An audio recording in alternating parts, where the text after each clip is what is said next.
अस्सलाम वालेकुम। आज की इस वीडियो लेक्चर में मैं डेवलपमेंट इकोनॉमिक्स के इम्पोर्टेंट एमसीक्यूज डिस्कस कर रहा हूँ। तो ये लेक्चर 2 है। तो इस लेक्चर में मैं characteristics and institution of developing countries के बारे में डिस्कशन करूँगा। तो let's start the first MCQs. First MCQs है, as economic development proceeds income inequality tends to follow. तो ये बेसिकली कुजनर्ट कर्व है। तो कुजनर्ट कर्व में देखें, एक्स एक्सिस पे आपकी पर कैपिटा इनकम होती है, पर कैपिटा इनकम, और वाई एक्सिस पे आपकी इनइक्वालिटी होती है। तो अकॉर्डिंग टू कुजनर्ट, जब आपकी per capita income initially increase होती है तो इनइक्वालिटी भी इंक्रीज होती है। After a certain limit it become a maximum, then it tends to decrease। यानी यहां पर आपकी मैक्सिमम हो जाती है, इसके बाद फिर आपकी इनकम इनइक्वालिटी कम होना शुरू हो जाती है। तो ये जो शेप है ये इन्वर्टेड यू शेप्ड है। तो बी ऑप्शन यहां पे करेक्ट है। क्वेश्चन 2 है, 2 or more nuclear families of parents and children is known as. तो एक ऐसा खानदान जिसमें इनफरादी खानदान से आगे बढ़ के दादा दादी और दूसरे रिश्तेदार भी शामिल हों, तो उसको हम एक्सटेंडेड फैमिली बोलते हैं। यानी न्यूक्लियर फैमिली जिसमें आपकी टोटल दूसरे रिश्तेदार भी, आपके वालिदैन और बच्चों के अलावा दूसरे रिश्तेदार भी शामिल हों, तो वो एक्सटेंडेड फैमिली कहलाता है। पेसेंट्स किसानों को कहते हैं, वो रूरल कल्टीवेटर होते हैं, यानी दही इलाकों में जो काश्तकारी करते हैं उनको पेसेंट्स बोलते हैं या किसान बोलते हैं। क्वेश्चन नंबर 4 है, which of the following statement is true about low income countries. Low income countries के बारे में इसमें चारों में से कौन सी स्टेटमेंट करेक्ट है। फर्स्ट ऑप्शन है, less than 10% of labour force in agriculture, कि एग्रीकल्चर में 10% से लेस जो है ना वो लेबर फोर्स इंक्लूड होती है। ये गलत है। पाकिस्तान में तो even 40% of the labour force included in the agriculture sector. तो ये ऑप्शन इंक्लूड नहीं है।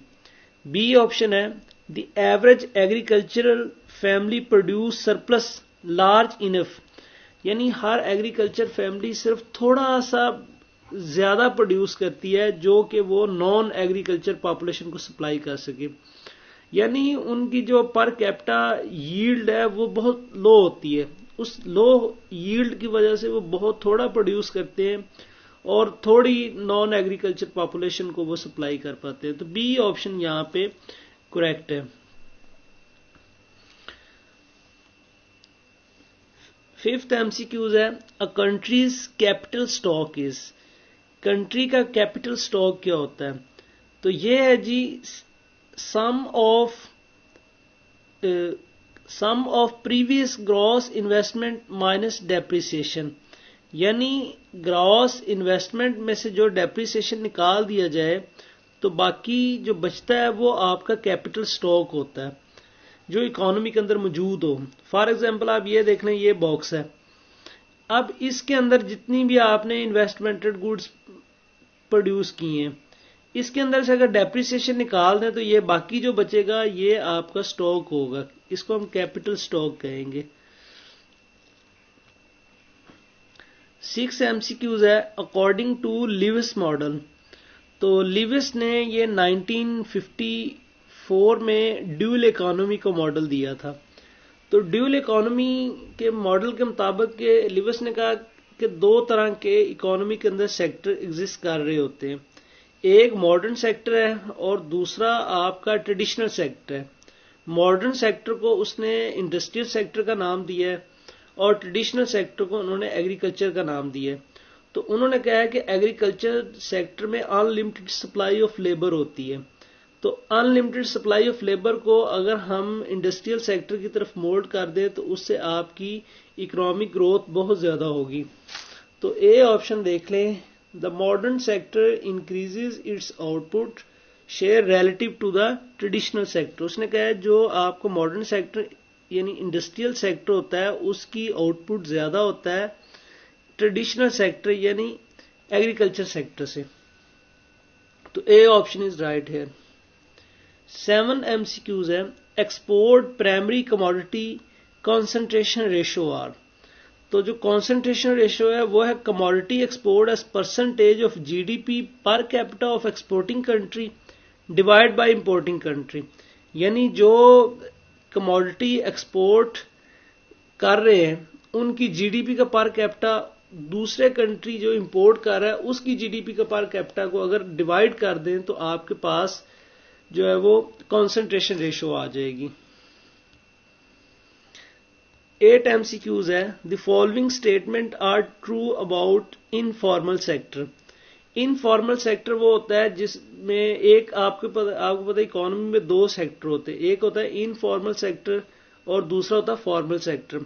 फॉर्मल सेक्टर जो होता है वो उसमें ऑफिशियल्स वगैरह होते हैं जो ऑफिशियली वर्क होते हैं। इनफॉर्मल में जैसे म्यूजिशियन, नॉन टेक्निकल वर्क्स, ये सारी और लेबर इंटेंसिव होती हैं। और जो फॉर्मल होता है उसमें कैपिटल इंटेंसिव होती हैं प्रोडक्शन।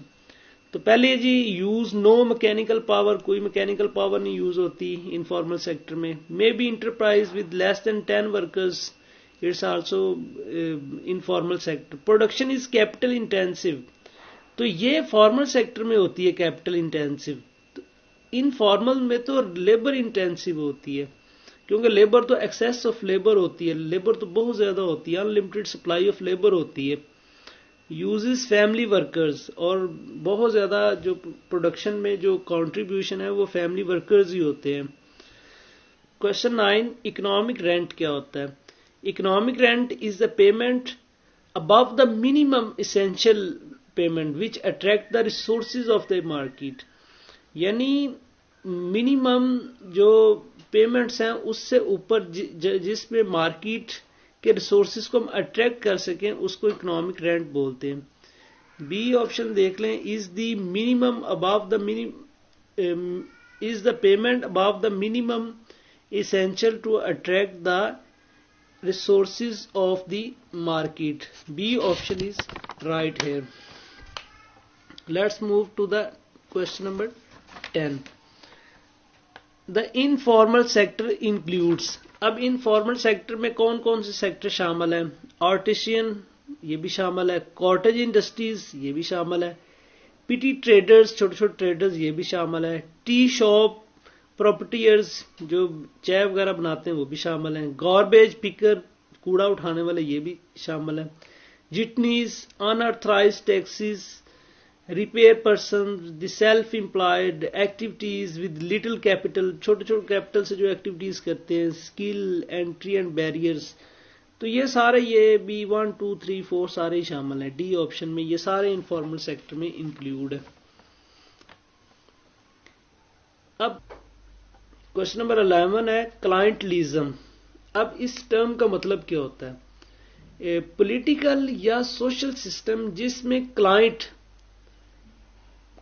सियासतदानों को, उसको हम सियासतदान भी कह सकते हैं या प्रोक्टरिज्म भी कह सकते हैं, उनको अपने खास मकासद हासिल करने के लिए वोट या फाइनेंशियल एड, फाइनेंशियल पैसे वगैरह देते हैं ताकि उनके मकासद हासिल कर सके। और यूजली ये लीस्ट डेवलप्ड कंट्रीज में होता है जिसमें सियासतदानों को अपने खास मकासद के लिए जो क्लाइंट वो यूज करते हैं और सियासतदान जो आगे क्लाइंट से वोट या इस तरह की चीज हासिल कर, यानी वो उनको इस्तेमाल करते हैं। तो इसमें पहली ऑप्शन देखें, is also known as proctorism, ये भी होता है। It is dominant pattern in least developed countries में भी होता है।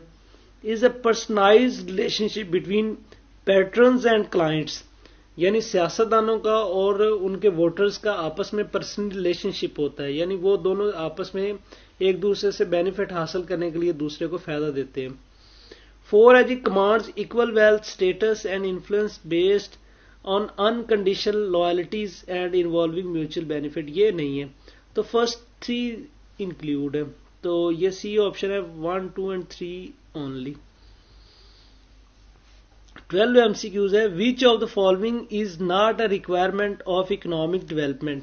इन चारों में से कौन सी इकोनॉमिक डेवलपमेंट के लिए रिक्वायरमेंट नहीं है? Technological advance, it's a requirement. Adequate capital base, ये भी रिक्वायर्ड होता है। नेचुरल रिसोर्सेज भी रिक्वायर्ड होते हैं। टेम्परेचर क्लाइमेट इतनी ज्यादा इंपॉर्टेंट नहीं रखती। 13 है, which one of the following countries is not a high income country? ये 4 कंट्रीज में से कौन सा ऐसा कंट्री है जिसकी हाई इनकम कंट्री नहीं है? Germany it's high income country, United Kingdom, Canada, ये तीनों हाई इनकम कंट्रीज है। Mexico it's a low income country. 14, a country export commodity concentration ratio is, तो ये सी ऑप्शन है, the ratio of 4 leading commodities to total merchandise exports. ये C option is right है। Assume that the real income of the developing island increase from 120,000 to 160,000, यानी पहले 2005 में जो उनकी इनकम थी वो थी 120,000 और 2006 में उसकी इनकम बन गई है 160,000।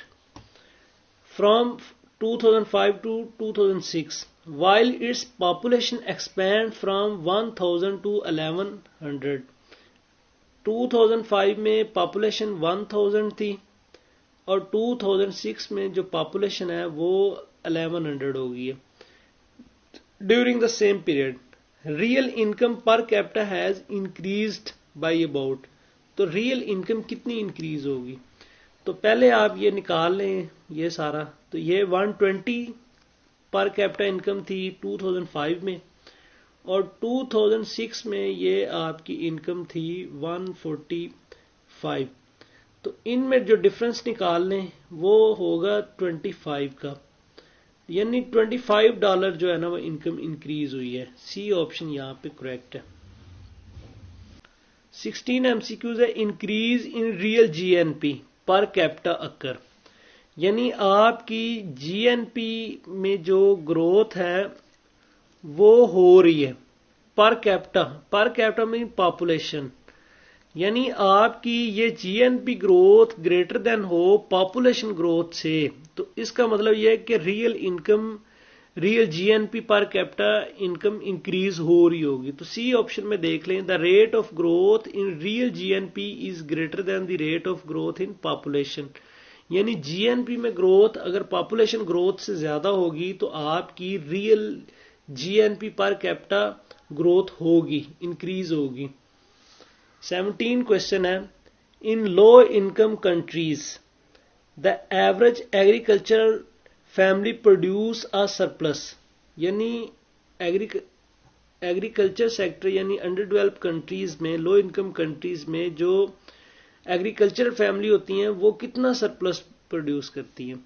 तो वो पिछला लास्ट भी क्वेश्चन आया था, वो बहुत इनफ थोड़ा सा प्रोड्यूस करती है जिससे वो सिर्फ जो नॉन एग्रीकल्चर पॉपुलेशन उसको थोड़ी सी सप्लाई कर सके, तो वो बहुत ज्यादा प्रोड्यूस नहीं करते। ए ऑप्शन है, enough to supply only a small non agriculture population.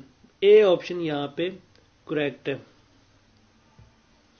18 MCQs है, what is gross domestic product? GDP. GDP क्या होता है? एक मुल्क के अंदर जितना एक मुल्क के अंदर जितनी गुड्स प्रोड्यूस होती हैं उनकी जो इनकम निकालते हैं उसको हम बोलते हैं जीडीपी।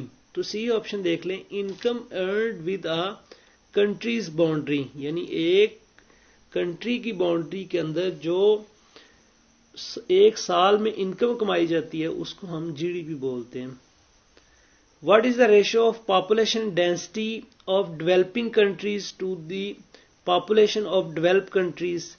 तो इसमें 2% ज्यादा है, यानी डेवलपिंग नेशंस में जो पॉपुलेशन डेंसिटी है वो 2% ज्यादा है डेवलप कंट्रीज की निस्बत से। डेंसिटी का मतलब होता है कि एक पर स्क्वायर फीट में कितने लोग रह रहे हैं या एक स्पेसिफिक एरिया में कितनी पॉपुलेशन है। 20 एमसीक्यूज है, इंडस्ट्रियलाइजेशन यानी सनतकारी से। तो causes development is positively related to development, inversely related to development, ये तो बिल्कुल नहीं है।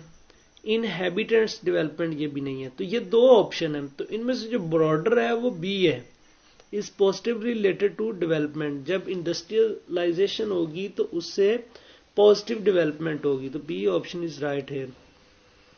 Dual economy are countries, dual economy ऐसे होते हैं जिसमें दो मॉडल हों, एक मॉडर्न मैन्युफैक्चरर सेक्टर और दूसरा ट्रेडिशनल एग्रीकल्चर सेक्टर। तो बी ऑप्शन यहां पे करेक्ट है। 22 MCQs है। The low income economies generally have the following except, low income economy में आमतौर पे ये चीज नहीं होती। पहले जी डेफिशिएंट इंफ्रास्ट्रक्चर, इंफ्रास्ट्रक्चर नहीं होता, ये सही, बिल्कुल सही नहीं होता। लो लाइफ एक्सपेक्टेंसी, उनकी लाइफ एक्सपेक्टेंसी भी लो होती है। लो सेविंग, ये तीनों ऑप्शंस होती हैं।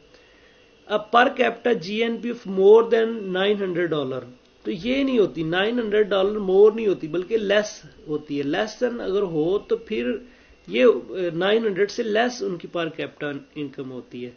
तो डी ऑप्शन इज राइट है। 23 MCQs है। A dual economy is distinguished from other economies by having, तो इसमें ड्यूल इकोनॉमी में ट्रेडिशनल एग्रीकल्चर सेक्टर और दूसरा मॉडर्न इंडस्ट्रियल सेक्टर होता है। तो बी ऑप्शन इज राइट है। 24 MCQs है। Increase in real GNP per capita occurs, तो रियल जीएनपी कब इंक्रीज होगी? जब the rate of growth of real GNP is greater than the rate of growth of population. C है, C option यहां पे right है। Thanks. Next video में इंशाल्लाह मैं और इसका लेक्चर नंबर 3 प्रेजेंट करूंगा, डेवलपमेंट इकोनॉमिक्स का। अल्लाह हाफिज।